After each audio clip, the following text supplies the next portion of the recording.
Bonjour, je m'appelle Stéphane Baudier, je suis le vice-président de l'ACPM et Thierry et toutes ses équipes m'ont demandé de faire une petite introduction. Vous m'entendez bien? Encore plus?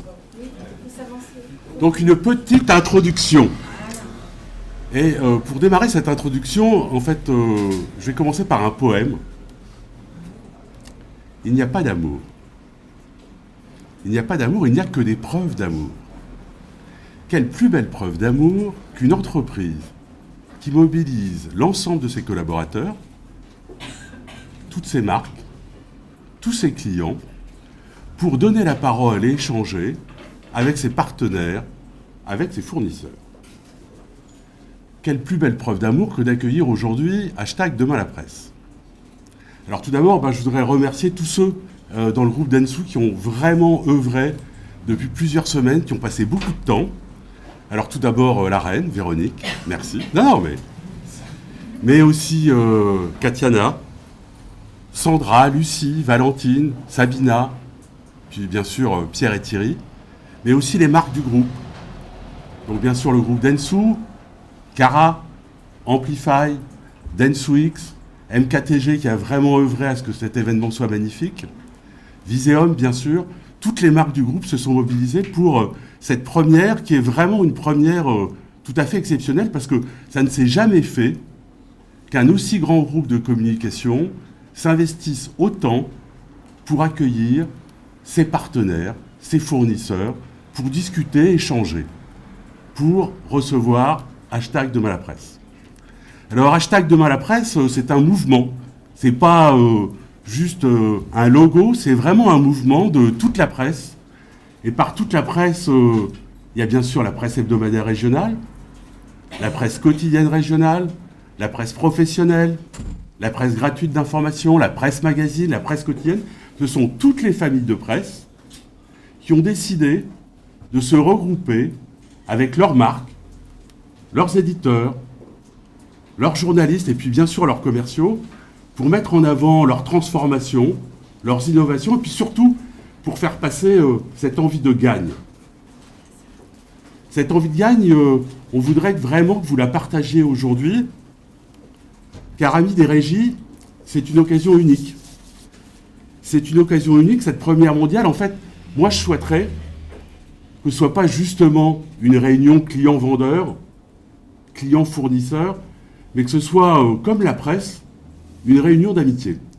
Car la presse, elle a ceci de spécifique, et c'est unique entre ses lecteurs et ses magazines et ses quotidiens. Ce n'est pas une relation de vendeur, c'est une relation d'amitié qui est basée sur la confiance et sur la passion. Alors, amis des régies, amis éditeurs, amis de la presse, profitez-en, car aujourd'hui, vous êtes chez des amis. Donc, pour terminer, je vais me livrer un petit message personnel pour tous mes amis de la presse ici présents. C'est une première mondiale. Je ne l'ai jamais fait, donc je vais avoir besoin de votre soutien. Allumez le feu, pour faire danser les diables et les dieux. Allumez le feu,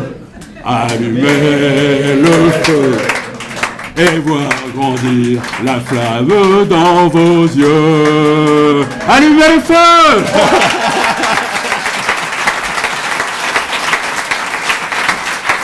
Merci Thierry. Bon, j'ai pas du tout prévu de chanter, alors je suis super emmerdé là. Bon, mais vous avez compris qu'on allait parler beaucoup d'amour, c'est super. En plus, il fait beau, c'est la saison idéale pour ça.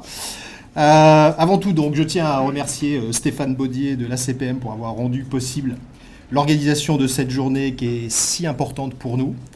C'est bien grâce à toi que nous avons pu rassembler aujourd'hui autant de professionnels, autant d'experts de la presse, qu'ils soient en régie ou qu'ils soient éditeurs. Et on a le plaisir d'abord de les voir et puis surtout de partager ce que sera demain avec eux. Alors les marques de presse, je trouve, montrent aujourd'hui... ça c'est nous, ça. Gorgeous, right?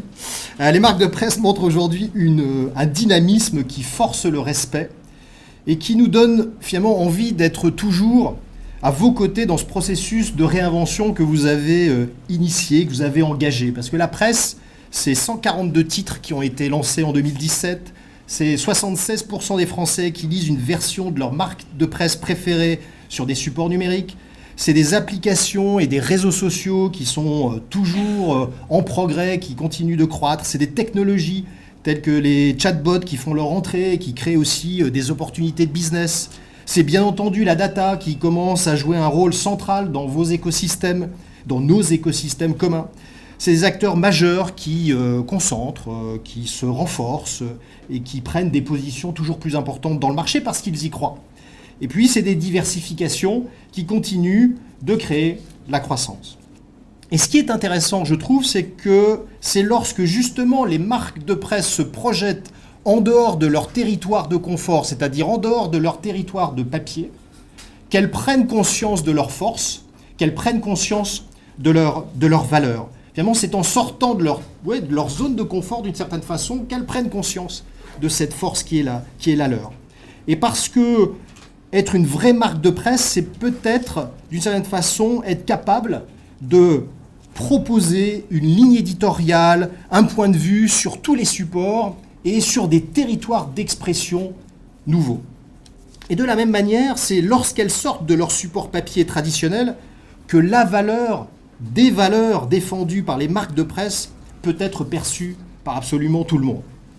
Bien sûr, nous devons aussi évoquer ce que vous avez fait à travers l'opération Good Morning La Presse, qui était une initiative formidable, puisque ça a permis, c'est la CPM qui a fait ça, qui a permis de faire monter en compétences 300 talents de nos organisations, et puis de leur délivrer une formation qui est certifiante, voire diplômante, et je trouve que ça c'est absolument extraordinaire. Merci et bravo pour cela.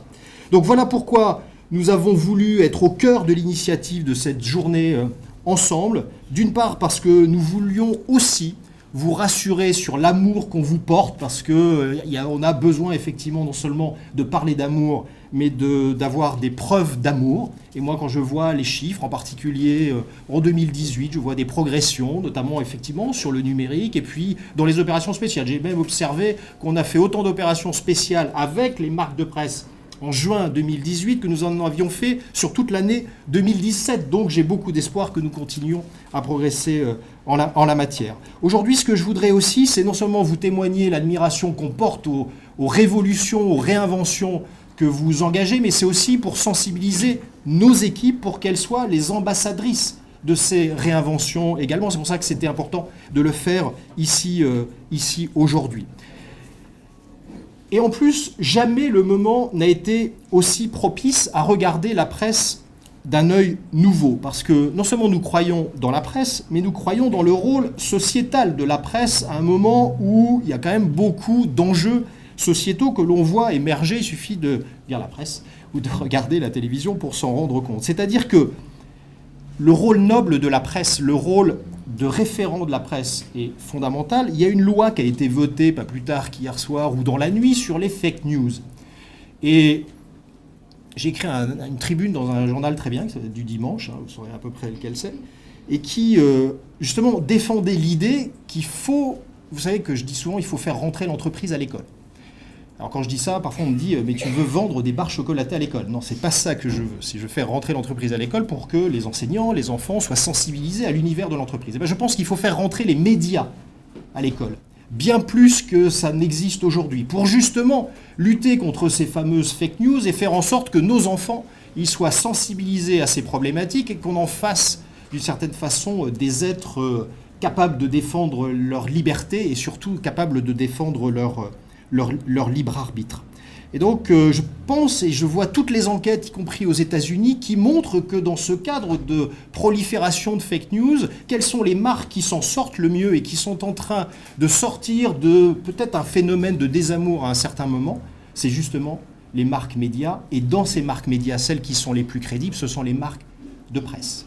Et donc, ces marques de presse, parce qu'il faut parler de marques de presse compte tenu des territoires d'expression sur lesquels elles vont devenir de plus en plus des référents, y compris pour nos enfants. C'est pour ça que l'éducation est si importante, pour éviter cette prolifération de fake news et savoir lutter contre cela.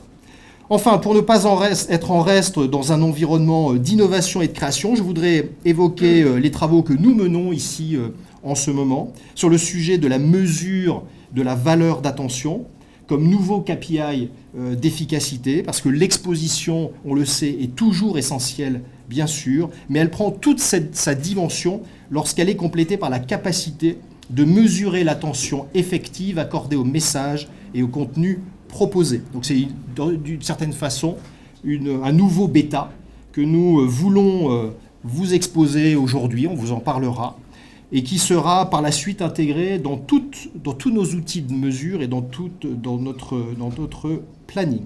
Je voudrais juste conclure ce message en m'engageant auprès de vous à ce que cette journée ne soit pas juste une rencontre isolée, mais qu'elle soit plutôt la première pierre d'une relation pérenne et renforcée. Et donc je m'engage aujourd'hui à ce que ce format de journée passée puisse être renouvelé chaque année.